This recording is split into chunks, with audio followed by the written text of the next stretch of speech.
Assalamualaikum warahmatullahi wabarakatuh. Di sini kami dari kelompok 9 akan memaparkan hasil dari kerja kami tentang penanganan pembiayaan bermasalah.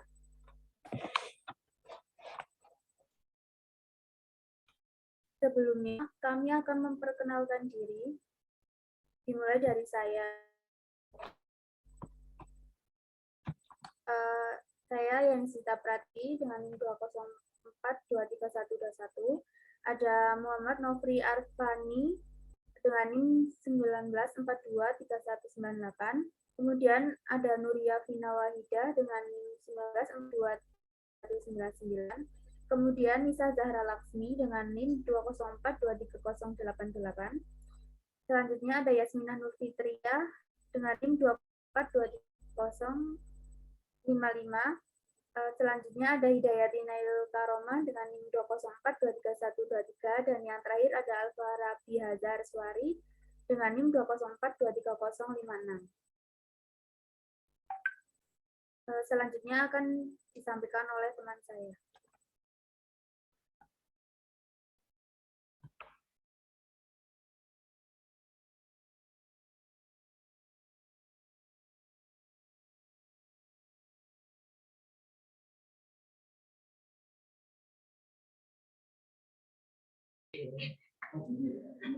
Pengertian pembiayaan dan pembiayaan bermasalah. Pengertian pembiayaan. Pembiayaan adalah penyediaan dana atau tagihan yang dipersamakan dengan transaksi bagi hasil dalam bentuk mudharabah dan musyarakah. B. Transaksi sewa-menyewa dalam bentuk ijarah.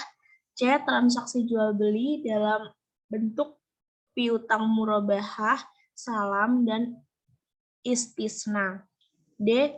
Transaksi pinjam-meminjam dalam bentuk piutang qard. E. Transaksi sewa-menyewa jasa dalam bentuk ijarah atau transaksi multi jasa. Selanjutnya, pembiayaan bermasalah. Pembiayaan bermasalah adalah pembiayaan yang diakibatkan oleh nasabah yang tidak menepati jadwal pembayaran aksuran dan tidak memenuhi persyaratan yang tertuang dalam akad. Nasabah bank syariah mendapat pembiayaan dari bank syariah apapun jenisnya setelah jangka waktu tertentu dan wajib untuk mengembalikan pembiayaan tersebut kepada bank syariah berupa imbalan atau bagi hasil atau tanpa imbalan untuk transaksi dalam bentuk qard. Selanjutnya ada 5 jenis kualitas pembiayaan di perbankan. Yaitu yang pertama ada pelancar, kedua dalam perlatihan khusus, ketiga kurang lancar, 4 diragukan, dan 5 macet. Jadi kualitas pembiayaan didasarkan atas risiko terhadap kepatuhan nasabah dalam memenuhi kewajibannya mengacu pada ketentuan PBI nomor 9/9/PBI/2007 dan PBI nomor 10/24/PBI/2008. Yang mana pembayaran dinilai berdasarkan aspek prospek usaha, kinerja nasabah, dan kemampuan membayar. Lalu risiko pembiayaan. Di sini ada pada produk yang pertama, barang yang timbul karena hilang atau rusak dari waktu pembelian sampai waktu pengiriman. Kemudian kedua, penolakan atau pembatalan pembelian barang oleh nasabah. Yang ketiga, pembayarannya tidak dibayar penuh oleh nasabah atau sebagian oleh uang muka sesuai kontrak pembiayaan. Kemudian jika pada peminjam, ketidakmampuan meminjam memenuhi ketentuan akad sehingga dana yang disalurkan tidak sepenuhnya kembali.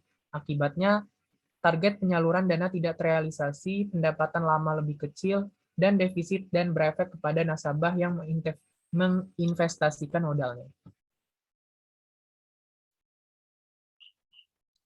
Selanjutnya yaitu faktor penyebab pembiayaan bermasalah.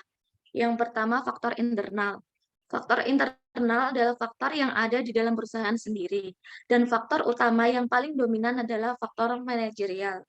Misalnya, kelemahan dalam kebijakan pembelian dan penjualan, lemahnya pengawasan biaya dan pengeluaran, kebijakan piutang yang kurang tepat, penempatan yang berlebihan pada aktiva tetap, dan permodalan yang tidak cukup. Selanjutnya yaitu faktor eksternal. Faktor eksternal adalah faktor-faktor yang berada di luar kekuasaan manajemen perusahaan, seperti bencana alam, peperangan, perubahan dalam kondisi perekonomian dan perdagangan, perubahan-perubahan teknologi. Next. Upaya-upaya untuk mengantisipasi risiko pembiayaan bermasalah. Secara garis besar, penanggulangan pembiayaan bermasalah dapat dilakukan melalui upaya-upaya yang bersifat preventif dan upaya-upaya yang bersifat represif atau kuratif. Upaya-upaya yang bersifat preventif atau pencegahan dilakukan oleh bank sejak permohonan pembiayaan diajukan nasabah. Pelaksanaan analisa yang akurat terhadap data pembiayaan, pembuatan perjanjian pembiayaan yang benar, pengingatan agunan yang menjamin kepentingan bank, sampai dengan pemantauan atau pengawasan terhadap pembiayaan yang diberikan. Sedangkan upaya-upaya yang bersifat represif atau kuratif adalah upaya-upaya penanggulangan yang bersifat penyelamatan atau penyelesaian terhadap pembiayaan bermasalah. Kemudian, penyelamatan pembiayaan bermasalah. Penyelamatan pembiayaan adalah istilah teknis yang biasa dipergunakan di kalangan perbankan terhadap upaya dan langkah-langkah yang dilakukan bank dalam usaha mengatasi permasalahan pembiayaan yang dihadapi oleh debitur yang masih memiliki prospek usaha yang baik, namun mengalami kesulitan pembayaran pokok dan atau kewajiban-kewajiban lainnya agar debitur dapat memenuhi kembali kewajibannya.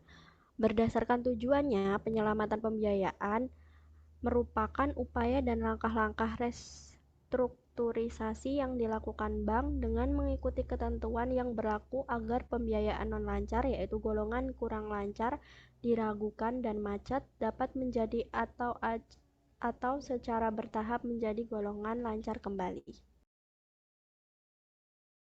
Lalu selanjutnya ada penyelesaian pembiayaan macet, yaitu adalah tindakan untuk menarik kembali pembiayaan nasabah atau debitur dengan kategori macet, terutama yang sudah jatuh tempo atau sudah memenuhi syarat pelunasan. Usaha penyelesaian pembiayaan macet dapat dibedakan berdasarkan kondisi hubungannya dengan nasabah debitur, apakah ia bersikap kooperatif atau tidak. Apabila dalam penyelesaian pembiayaan tersebut pihak debitur masih kooperatif, sehingga usaha penyelesaian dilakukan secara kerjasama antara debitur dan bank. Dalam hal ini disebut sebagai penyelesaian secara damai atau penyelesaian secara persuasif. Namun apabila dalam penyelesaian pembiayaan tersebut pihak debitur tidak kooperatif lagi, sehingga usaha penyelesaian dilakukan secara pemaksaan dengan melandaskan pada hak-hak yang dimiliki oleh bank. Dalam hal ini, penyelesaian tersebut disebut penyelesaian secara paksa.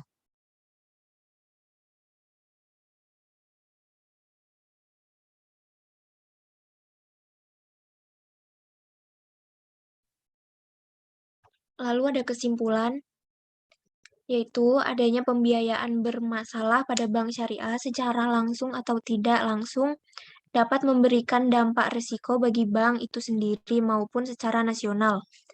Dilihat dari segi produktivitasnya atau performance-nya, yaitu dalam kaitannya dengan kemampuannya menghasilkan pendapatan bagi bank. Adanya pembiayaan bermasalah akan berakibat pada berkurang atau menurunnya pendapatan bank dan bahkan mungkin sudah tidak ada lagi. Resiko lainnya adalah adanya kewajiban bagi bank untuk memperbesar biaya pencadangan, yaitu pencadangan penyisihan penghapusan aktiva produktif atau PPAP.